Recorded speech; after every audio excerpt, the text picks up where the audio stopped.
কুয়াশার চোখ প্রথম অধ্যায়। রামধনুপুরের সেই রাত। রামধনুপুর একটা ছোট শান্ত পাহাড় ঘেরা গ্রাম, কিন্তু এই গ্রামের একটা অভিশাপ ছিল কুয়াশা।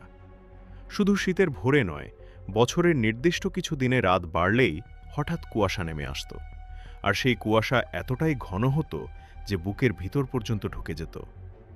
গ্রামের বৃদ্ধরা বলতো, এই কুয়াশা সাধারণ না, এর চোখ আছে, কান আছে, আর এটি ক্ষুধার্ত।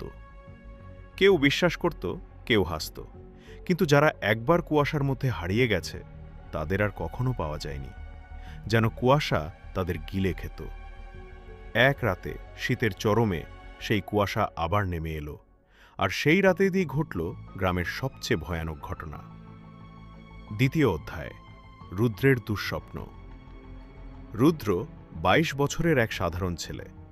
শহরে পড়াশোনা করে, তবে ছুটিতে গ্রামে এসেছে। তার ছোট বোন মেঘলা ভোরবেলা মাঠে খেলতে ভালোবাসে, কিন্তু সেদিন সন্ধ্যার পর থেকেই মেঘলা নিখোঁজ। বাড়ির সবাই পাগলের মতো খুঁজছে, মাঠ, পুকুর, আমবাগান, কোথাও নেই। ঠিক তখনই কুয়াশা নেমে এলো। দূর থেকে আসছে এক অদ্ভুত কর্কশ শব্দ, যেন বাতাসের ভেতরে কেউ হাঁটছে, কিন্তু পা মাটিতে পড়ার শব্দ নেই, শুধু হালকা হু শোঁ শোঁ শব্দ। রুদ্র বের হতে চাইল তাকে খুঁজতে। সবাই চিৎকার করে বলল, কুয়াশার রাতে কেউ বের হয় না। কিন্তু রুদ্র থামেনি। সে তার টর্চ নিয়ে মাঠের দিকে দৌড় দিল।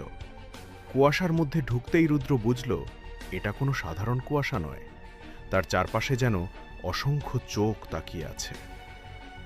তৃতীয় অধ্যায়, কুয়াশার শব্দ, অন্ধকার, অস্পষ্ট, বরফ ঠান্ডা বাতাস। রুদ্র যত হাঁটে, টর্চের আলো ততই গিলে খাচ্ছে কুয়াশা। কিছু দূর যেতেই সে শুনতে পেল, দাদা, দাদা, আমি এখানে। রুদ্র থমকে গেল। এটা মেঘলার কণ্ঠ, কিন্তু কিছু যেন ভুল। কণ্ঠটা অনেক গভীর, অনেক দূর থেকে আসছে, যেন কুয়াশার ভিতর থেকে বের হচ্ছে। সে দৌড়ে গেল কণ্ঠের দিকে। পথে দেখল মাটিতে মেঘলার ছোট ছোট পায়ের ছাপ, ঠিক তার চটি পড়ার